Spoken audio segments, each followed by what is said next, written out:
Hey guys, welcome back to the channel.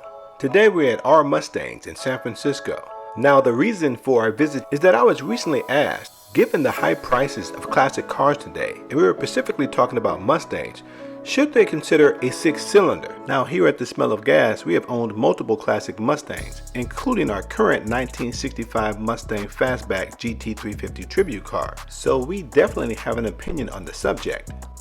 But we also wanted to get a second opinion, someone that's in the business, so that's why we're here. Because when considering purchasing a 6-cylinder classic car, we think that it's important that you understand that the difference between these two vehicles is more than just the size of their engines. And while we all understand that the 6-cylinder classics are less desirable and therefore less expensive than their V8 cousins, the question is, should you buy one? And the answer may depend on whether you're talking about a 66 or a 67 Mustang. And finally, for those that think 6-cylinders can't be resto-modded, the car you're looking at now has fuel injection, modified heads, dual exhaust, and a 5-lug wheel conversion. And while this car will never be able to keep up with a V8, it sure did attract a lot of attention at a recent car show. But anyway, let's talk to Rick. And don't forget to like, comment, and subscribe. It's a little bit more complex for the 64 to 66. Their suspension, their steering is different. The drive shafts are different. A lot of things are different. 67 and later, those Mustangs share the same suspension, 6 or 8, same steering. And it's something a lot of people do not know. A spindle for a 67 to 73 is the same as a 6 and an 8. There is no difference in the spindle. The backing plate is different, the brakes are smaller, but that's about it on that. So a little more expensive to do a V8 conversion on a 64 to 6, a little less expensive for 67 to 73. The steering and brakes on the 64 to 66 are very small. They're very lightweight. Same with the differentials. There are some interchangeable parts you can use when doing your V8 conversion, U-bolts, shock plates, but as far as suspension, 64 to 66 very inferior, very different steering. So let's just focus on the 64 to 66. You have a straight 6, you want to go to a V8.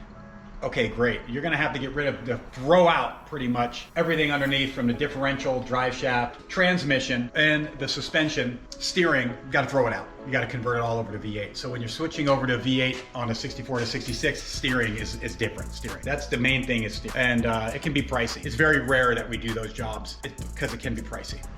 So on the 67 and later, what has to be changed is the differential, the transmission, of course, and the engine. But in order to mate all those parts to this car, everything is the same.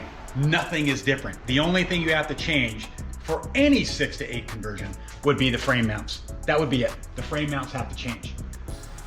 The suspension's the same. The steering's the same. Everything's the same on 67 and later. So it's actually the easier V8 conversion when you're... So this happens to be one of those projects. Give us a background. Why are we doing this particular car? Why is it beneficial to do this car? That's a great question. This is a 67 Mustang that came in here, a one-owner car from the Bay Area. They needed a restoration on it mechanically, and it had a 6-cylinder in it. I ran the idea by them. Listen, the quality of the rebuilt 6-cylinders are not great today. You're gonna keep this car forever. Why don't we convert it over to a V8? It's a few thousand more, give or take. We'll make it look stock. You'll never know the difference from the outside looking in. It will be completely stock. They agreed, and this is the project you see today, which is the undercarriage and everything is off the car. So it's actually the easier V8 conversion. The only thing separating you from a V8 conversion in 67 and later, or in any year that matter, is money. That's pretty much it. If you have the money to spend, we all know this in the old car world, anything's possible. It can be done. Not everybody wants to convert to a V8. 6-cylinders are great starter cars. It was my starter car. My first Mustang was a 68 convertible with a 6-cylinder in it. I knew nothing of power. I just had the car. So a lot of people aren't interested in power, but the 6 is a great foundation because it's the most affordable. Yeah, the body's the same. There's nothing different. You're gonna notice you're just not gonna be able to step on it. And that's another complaint with the 4200s, 4250s is they sometimes can't get out of their own way, and that's where people start wanting to get more cubic inches. You can do these projects in sections. I mean, we all know the people who have done a restoration while driving the car. You know, it's a mobile restoration. So you start on the back, you start on the front, you do this, you do that. Not everybody has a rotisserie. Not everybody has $100,000 to restore their Mustang. So that's where I'm getting to the realistic standpoint of conversions. And you know, we don't have a rotisserie. Everything you see here on this car is done by hand. So the 6-cylinder is a great foundation to start out with. Most people have started out with 6 cylinders. You rarely see a 6-cylinder with cracked shock towers. Great V8 foundation conversions, because the shock towers never had enough torque from the 6-cylinder to do any damage. And they've left them 6s, but like myself, they graduate to the V8. They like the horsepower, they want to step up, but value-wise, the 6-cylinder will always kind of be the lower value Mustang. Tough to resell for a profit. You can find 6-cylinder factory fastbacks, 64 to 69, that had 6 cylinders in them. How rare is that someone bought the fastback but kept the 6-cylinder? Those are great conversions. The T code, you can see T codes all around the world that have V8s in them now, and the T code is that 200 6-cylinder car. People like the 6 cylinders are. I can't tell you how many. I mean, you know, this car here, the 6-cylinder in this car, this is a prime example.